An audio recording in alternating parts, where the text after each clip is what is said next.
좋아, 어떻게 스타캐쳐 모드를 얻을 수 있을까? 이 모드는 화면에 보이는 것처럼 작은 미니게임을 추가해서 수천 마리, 아니, 그렇게 많진 않고 수십 마리의 물고기를 잡는 새로운 방법을 제공해. 훅 다양한 기본 아이템, 보물, 보거, 미끼, 장치, 트로피, 비밀 등 모든 것을 추가해. 알겠지? 마인크래프트 내에서 낚시를 훨씬 더 정교하고 흥미롭게 만들어줘. 이 모드는 현재 사용자가 20만 명이고 2달 전에 만들어졌으며 16일 전에 업데이트됐어. 즉, 아주 최근 모드인데 이미 완성됐어. 알겠지? 다시 말해, 알파 버전 같은 상태가 아니야. 여기서 보면 트로피, 크기, 무게까지 추가하고 용암에서도 낚시할 수 있게 해줘. 수집품도 있고 몇 마리나 잡았는지 확인할 수 있는 책도 있어. 자, 이제 파일로 가서 포제로 가고 커스포즈 안으로 들어갈 거야. 알겠지? 모든 종류의 버전과 1.20.1 버전이 있어. 3개의 버튼으로 가서 파일 가져오기를 할게. 이 파일을 윈도우스 플러스 R, 앱 데이터, 로밍, 넣었던 마인크래프트로 가서 모드스 폴더에 저장할 거야. 좋아요. 스타캐쳐로 낚시를 어떻게 시작할까요? 기본적으로 스타캐쳐는 자신만의 낚싯대로 기술 기반 낚시 시스템을 만듭니다. 이번 경우엔 스타캐쳐 로드죠? 사실 전용 낚싯대를 쓰는 건 좋은 아이디어예요. 마인크래프트 기본 낚시 시스템이 아니라 스타캐쳐 로드로 낚시할 수 있거든요. 알겠죠? 이렇게 하면 서바이벌 모드에서 이 시스템으로 낚시하기 싫고 마인크래프트의 자연스러운 방식으로 낚시하고 싶은 플레이어들은 굳이 그럴 필요가 없어요. 알겠죠? 스타캐쳐 로드는 막대기 3개, 스타캐쳐 트와인, 그리고 철제 갈고리로 제작해요. 알겠죠? 철제 갈고리는 기본적인 거예요. 낚싯대에 필요한 거죠. 여기엔 항상 모두가 어딘가에서 시작한다고 적혀 있어요. 자, 이제 던지면 낚시 바늘을 던지고, 알겠죠? 찌를 지켜보면 됩니다. 적절한 순간을 기다렸다가 느낌표가 나오면, 알겠죠? 스트라이크가 뜨면 미니게임을 시작할 준비를 하세요. 여기 있네요. 자, 이제 오른쪽 클릭했어요. 알겠죠? 미니게임 대신 이렇게 됐어요. 물고기가 아니라서 낚시를 강제할 필요가 없지만 물고기였다면 미니게임이 시작됐을 거예요. 이 모드는 수집 진행 방식으로 90종 이상의 물고기를 추가하고 카탈로그에 등록하도록 유도해요. 이 스타 캐쳐스 가이드는 책과 낚싯대로 제작됩니다. 여기서 우리가 잡은 물고기에 대한 많은 정보를 볼 수 있어요. 알겠죠? 여기 모든 물고기가 있고 설정 히트 딜레이도 있어요. 알겠죠? 마커가 움직이는 속도를 원하면 빠르게 할 수도 있어요.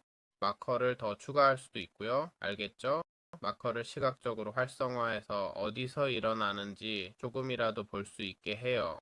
GUI 크기도 바꿀 수 있어요. 알겠죠? 더 크게 만들 수도 있고요. 트로피 메뉴에서는 다양한 트로피들을 볼 수 있어요. 그냥 그 정도예요.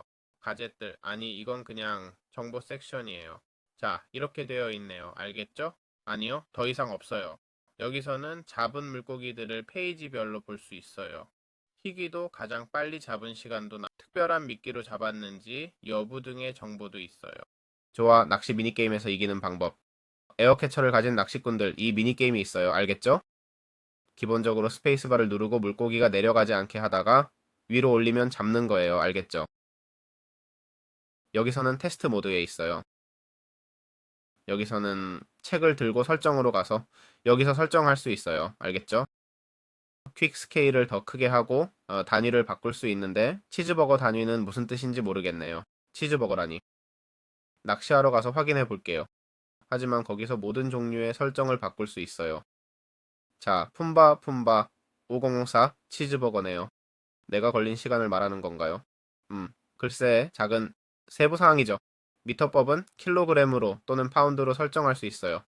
아, 알겠어요. 물고기 무게를 말하는 거군요. 그럼 이건 파운드로 표시된 거네요. 마커도 설정할 수 있어요. 알겠죠? 안정적인 찌를 말이에요. 이것은 기본적으로 우리가 잊지 않도록 고정시켜 줍니다. 그리고 이것이 회전하는 속도를 높일 수 있어요. 알겠죠?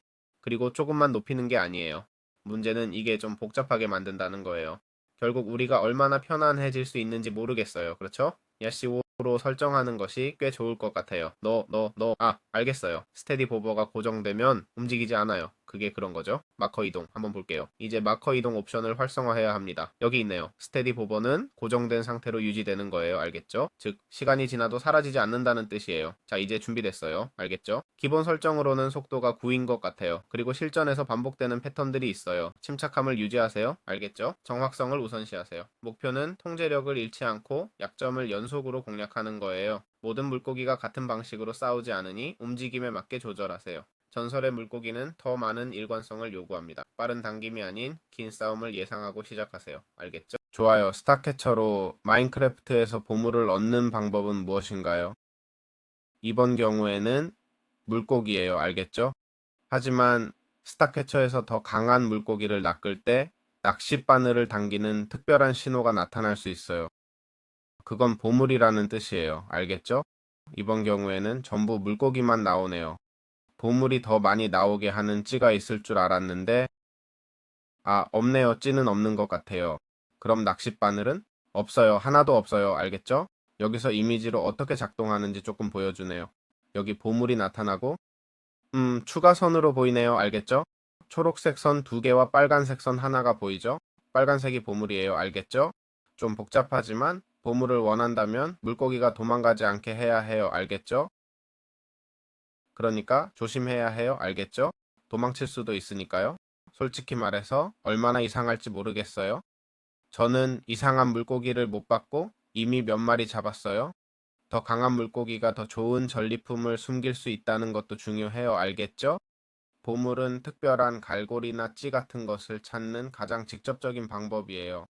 낚싯대를 위한 거죠. 다음 재료를 얻기 위한 거예요. 하지만 사실 저는 별로 운이 좋지 않네요. 트로피도 얻을 수 있어요. 알겠죠? 여기 그냥 낚시만 해도 트로피 하나 얻었어요. 실제로 제대로 낚시하니까 반짝이는 바늘이 나왔어요. 알겠죠? 그러니까 아이템도 얻을 수 있어요. 보물은 안 나올지 몰라도 솔직히 직접 낚시하면서 아이템을 얻고 있어요. 이미 물고기 몇 마리 잡았어요. 마지막으로 한 번 더 시도해 볼게요. 안 나오면 그냥 넘어가죠? 하지만 안 나왔네요. 알겠죠?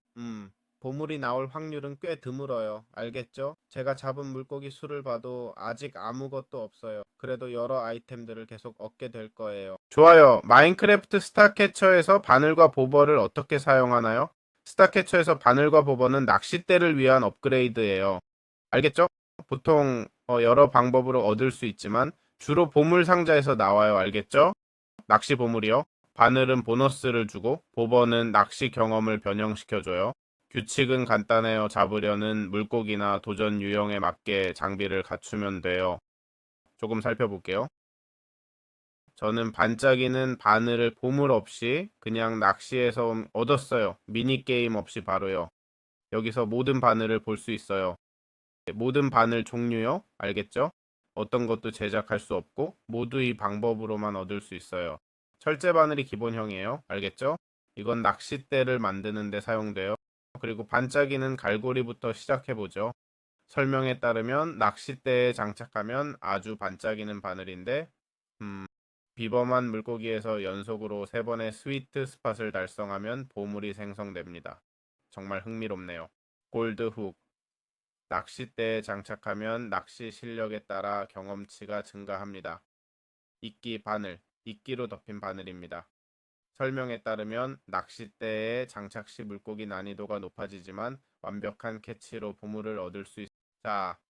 물론 여기서 말이 많네. 장비하려면 웅크리고 우클릭하면 갈고리가 있어요. 그런데 여기 또 다른 아이템이 빠진 거 아닌가요? 지금 보니 어떤 아이템이 빠진 걸까요? 비밀 쪽지. 이 미끼는 뭐죠? 미끼가 빠졌나요? 한번 볼게요. 더 희귀한 물건들을 얻을 수 있을 거예요. 아이고, 보물. 와, 이제 어디가 안 보이네. 이제 어디에 있어야 할지 모르겠어. 보물을 원해, 응? 물고기는 상관없어. 졌다. 좋아. 이제 크리스탈 후크가 있는데 여기 써있네. 오래가는 갈고리. 용암 낚시에 딱 좋아. 알겠지? 그래서 이 갈고리로 용암에서 낚시할 수 있게 됐어. 스톤 후크는 핫스팟을 건드리면 물고기를 잡을 때 잠시 그 자리에 물고기를 고정시켜 도망가지 못하게 해. 스플릿 후크 우아한 디자인. 여기 써있어. 장착하면 완벽하게 잡으면 물고기 2마리를 보상으로 준대. 안정화 후크. 장착하면 물고기가 잡히는 동안 빠져나가지 않아. 흥미롭네. 그러니까 네가 이룬 진전은 그대로 유지돼. 그리고 헤비 후크. 장착하면 스위트 스팟이 더 느리게 움직여. 알겠지? 그리고 보버가 있어요. 크리퍼 보버. 알겠죠? 장비하면 기본적으로 크리퍼가 나타날 거예요. 알겠죠? 여기 반짝이의 힘을 느껴보세요. 그뿐이에요. 컬러풀 보버, 클릭해라고 말하듯 빛납니다. 사실 여기선 미적 요소만 바뀌는 것 같은데 그런가요? 사실 잘 모르겠어요. 설명의 변화가 보이지 않아서요. 아마도 다른 물고기를 잡기 위한 것일 수도 있겠네요. 절약형 보버가 있어요. 저축 메커니즘이 있대요. 알겠죠? 음, 음.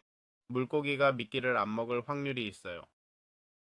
안정형 보버. 낚시를 더 쉽게 만들어줍니다. 여기선 차이가 없네요, 네? 이 보버로는요. 성급한 보버는 물고기를 더 빨리 끌어들일 거예요. 개구리 보버. 개구리처럼 행동할 거예요. 알겠죠? 흰배의 보버. 설명 없이 스위스팟 실패할 때마다 당신을 비판해요. 마지막으로 투명 보버. 장착하면 스위스팟이 사라질 때 더 잘 보이게 해줘요. 알겠죠? 그냥 쭈그려 앉아서 우클릭하면 장착할 수 있어요. 알겠죠? 이렇게 모든 보버와 훅을 살펴봤어요. 좋아요. 마인크래프트 스타캐쳐에서 트로피와 비밀을 얻는 방법을 알아봅시다. 마인크래프트용 스타캐쳐에서는 진행이 아니라 진행은 그냥 잡는 것만이 아니라 실력을 보여주는 트로피도 있어요. 트로피는 진행 상황에 대한 보상이며 전시하거나 업적을 표시하기 위한 것입니다. 여기 이것들이 있어요. 골드 트로피, 실버 트로피, 브론즈 트로피. 제가 알기로는 더 이상 없어요. 그리고 다른 한편으로는 비밀이 있습니다. 알겠죠? 이 비밀 노트는 기본적으로 떠다니는 병 속 잊혀진 이야기 같은 발견과 연결된 여러 비밀이에요. 목표는 숨겨진 것을 탐험하고 찾아내고 완성하는 거예요. 여기 많은 병들이 있어요. 깨진 병, 물에 젖은 병, 뜨거운 병, 타는 병. 그러니까 우리에겐 많은 다양한 병들이 있고 각각 다른 이야기를 들려줍니다. 지금 우클릭하면 이 노트는 어떻게 되어 있지? 크리에이티브 모드에서 치팅하고 있어. 이 노트들은 병을 통해서만 얻을 수 있어. 다른 방법으로는 올바른 데이터를 얻지 못해 게임이 충돌할 수 있어. 조심해. 농담이겠지, 그렇지? 그 다음에는 broken bottle이 있어, 이거. 알지? 라벨이 붙어 있는 거. 같은 메시지가 또 나오지 않길 바라. 여기 있네, 34일째. 문제 이후 내가 최선이라고 결정한 것은 마침내 내가 내 손으로 몇 가지 도구를 손에 넣었어. 그리고 이야기를 따라갈 수 있도록 날짜가 표시돼. 그렇지? 알겠지? 그래서 여기에 우리가 계속 받게 될 많은 일화들이 있어. 이건 모드의 보완적인 부분이야. 한편 아까 이걸 사용했어. 이 colorful, bubble. 알지? 오른쪽 클릭하면 아래에 색상이 나타나. 알지? 지금 내가 이걸 예를 들어 봐. 이걸 보라색 같은 색으로 설정할게. 이제 장착하고 우클릭하면 공이 보라색이 될 거야. 알지? 아까 내가 차이점을 못 보겠다고 했던 게 이거야. 기본적으로 색상만 바뀌는 거야. 알겠지? 그게 다야. 좋아요. 스타캐쳐로 마인크래프트에서 카탈로그와 통계를 완성하는 방법. 스타캐쳐의 큰 목표는 컬렉션을 완성하고 로커 그리고 기록들이죠. 카탈로그에는 90종이 넘는 물고기를 잡아서 기록할 수 있어요. 각 물고기마다 고유한 설명이 있고 모두는 각 물고기의 통계를 기록해줍니다. 또한 물고기는 종별로 고유한 크기와 무게가 있으며 이 정보는 모두 책에서 저장되고 확인할 수 있어요. 보세요. 지형에 따라 다양한 물고기를 찾을 수 있어요. 알겠죠? 우리는 용암에서도 낚시를 해야 할 수도 있어요. 알겠죠? 그리고 훅을 사용해야 크리스탈 훅이요. 알겠죠? 그래서 이 점을 명심하는 것이 중요해요. 다양한 미끼도 있어요. 알겠죠? 지금 보여드릴게요. 아직 말씀드리지 않은 것들이에요. 그리고 설정 휠도 있네요. 그렇죠? 흥미롭네요. 모르겠어요? 아니요. 별로 쓸모없는 것 같아요. 설치할 수 있을지 모르겠어요. 아니요. 별로 도움이 안 되지만 저기 있어요. 알겠죠? 이런 미끼들이 있어요. 더 있는지는 모르겠어요.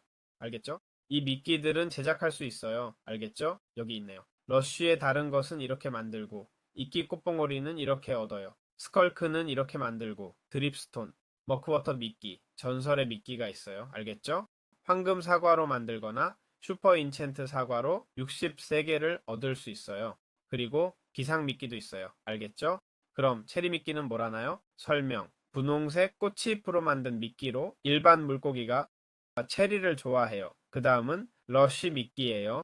설명. 이끼벌레들을 위해 만들어졌고 이것에 끌려 러쉬 동굴에 사는 물고기들을 위한 거예요. 즉 거기서도 낚시할 수 있다는 뜻이에요. 스컬크는 깊은 어둠 속에서 가장 조용한 물고기도 끌어들이는 조용한 스컬크 미끼. 드립스톤 미끼는 가장 단단한 물고기에도 매력으로 사용할 수 있는 드립스톤으로 만든 단단한 미끼라고 적혀 있어요. 단단할 거라는 건 이해가 되죠. 그렇죠? 그 다음 머크워터 미끼가 있는데 늪지대를 위해 만들어진 미끼라고 써 있어요. 알겠죠? 즉 우리는 다양한 장소에서 낚시할 수 있어요. 여러 다른 지역에서요. 전설의 미끼는 기본적으로 전설적인 물고기를 위한 거예요. 그리고 기상미끼는 보통 특정 상황에서만 나타나는 물고기들을 유인해요. 또는 특정 시간대에만 나오는 물고기들이요. 알겠죠? 예를 들면 비가 올 때 같은 경우요. 다양한 종류가 있어서 물에서도 용암에서도 울창한 동굴에서도 낚시할 수 있어요. 알겠죠? 즉 동굴 안에서요. 비가 오거나 폭풍이 치는 늪지대에서도 낚시할 수 있어요. 낮이나 밤에 낚시하면 결과가 달라질 수도 있을 것 같아요. 그런 건 아직 못 봤지만 그럴 수도 있겠죠. 알겠죠? 즉 너무 많은 것들이 변해서 결국 고도도 봐봐. 알겠지? 우리가 낚시하는 높이. 여기 물고기 쪽으로 가면 알겠지? 예를 들어 내가 뭘 알겠어. 이게 빠졌네. 여기 이거. 이상하지 그치? 여기 써있어. 차원, 엔드, 생물공개, 명시된 게 없어. 좋아. 이쪽으로 가볼게. 자, 사양이 있는 것으로 가보자. 이거 봐. 차원 오버월드. 생물공개, 늪지대. 내가 필요한 미끼는 머크워터 미끼야. 날씨는 맑음. 알겠지? 비 같은 건 없어야 해. 밤에. 그리고 50 이상이야. 액체, 물. 즉 모든 물고기를 잡기 위한 조건을 알려주는 거지. 솔직히 낚시를 좋아한다면 이 모드는 정말 대단해 진짜로. 단순히 물고기를 수집하는 것만으로도 정말 멋진 일이야. 마지막으로 이미 언급했지만 스타차처 모드 설정 조정 방법에 대해 구체적인 영상을 만들고 싶었어요. 알겠죠? 좀 더 넓게 설명하자면 책에서 우클릭하고 설정으로 들어가면 마커 이동 여부나 스페이스바를 누를 때마다 회전이 바뀌게 할지 설정할 수 있어요. 보시다시피 지금은 변하지 않죠. 알겠죠? 제가 스페이스를 눌러도 변하지 않지만 보통은 누를 때마다 바뀌게 됩니다. 그리고 마커를 움직이는 옵션도 있어요. 알겠죠? 고정해두는 대신에요. 그것도 충분히 가능한 선택지입니다. 원하면 더 많은 마커를 넣을 수 있는 옵션도 있어요. 알겠죠? 여기서는 제가 스테디 호버를 켜면 마커가 조금 더 커진다고 알고 있어요. 알겠죠? 마커를 더 많이 넣으면 이 분홍색 마커가 가장 다루기 어려운 것이 될 거라고 이해해요. 맞죠? 더 많은 마커로 플레이하는 게 더 재미있다고 생각해요. 모르겠지만 그렇죠? 그리고 속도도 있어요. 알겠죠? 속도를 올리고 싶다면 딜레이에 히트가 있길 원한다면 알겠죠? 예를 들어 제가 누를 때 딜레이가 생기게 하는 거죠. 알겠죠? 지금 속도를 줄이면 제가 언제 클릭하는지 잘 모르니까 알아차리지 못할 거예요. 투쿠 투쿠. 네, 사실 딜레이가 꽤 있네요. 딜레이가 많이 있어요. 그러니까 하지만 이건 너무 서두르지 않아도 돼. 물고기를 잡을 때 파운드 킬로그램 치즈볼 위해 차차 미안하지만 완전히 추가로 각 프로젝트 가이드는 제이손과 제약 조건을 사용하고 스타카철과 나머지 시스템을 처리한다고 설명해요. 이렇게 하면 미니게임을 다시 작성하지 않고도 모드팩의 특성에 맞게 진행, 조건, 컬렉션을 조정할 수 있어요. 알겠죠? 제작자가 포즈 페이지에서 말했어요. 개발자들을 위해 모든 물고기와 트로피는 완전히 커스터마이징 가능하다고 위키를 참조하라고요. 사실 위키가 어디 있는지 모르겠네요. 위키를 검색하면 여러 가지가 나와요. 여기 있네요. 링크, 위키. 오늘 이런 게 있는지 몰랐어요. 플레이어를 위한 위키네요. 진짜요? 정말 위키가 있었다고요? 그리고 난 머리를 싸매고 있었네요. 세상에 모두 공부하느라 머리가 터질 뻔했네. 믿을 수가 없어. 이제서야 이걸 발견하다니. 진짜 심각하다. 여기 PC 스포터라는 장치가 있네. 세상에. 이제서야 이걸 발견하다니. 이게 여러분에게 정상으로 보이나요? 여기 트로피가 있는데 한 번만 얻을 수 있대. 비밀들, 찾을 수 있는 모든 비밀들. 봐, 여기 제이손과 추가 자료까지 다 있어. 적어도 이걸 보고 설명할 수 있어서 다행이네. 전체 가이드에 댓글 달았네. 그렇지? 방금 가지고 있던 위키를 읽었어. 위키 올려준 제작자에게 정말 감사해요. 자, 이게 다예요. 위키 있는 줄 모르고 모드를 다 다뤄서 기분이 좋네. 와, 처음 발견했는데 100개 넘는 모드를 다뤘어. 옆에 링크가 있다는 걸 처음 봤어. 세상에. 어떻게 이럴 수 있지, 진짜로? 내가 어떻게 이럴 수 있지? 모두 100개나 했다고? 세상에. 자, 이게 다예요. 알겠죠? 데이터팩을 변경하고 싶으면 여기서 플레이어를 선택하지 말고 이쪽으로 가서 개발자용 모드팩으로 가세요. 그 섹션은 아직 개발 중이에요. 아, 그리고 디스코드에 가입해야 해요. 알겠죠? 하지만 준비되면 거기에 있을 거예요. 알겠죠? 그래서 이게 다예요. 마음에 드셨길 바랍니다. 다음 영상에서 뵙겠습니다. 구독하시고 제 인공지능 강좌도 확인해 보세요. 설명란에 링크가 있어요. 분명히 좋아하실 거예요. 정말 좋아하실 거예요. 한번 살펴보세요. 정말 유용할 거예요.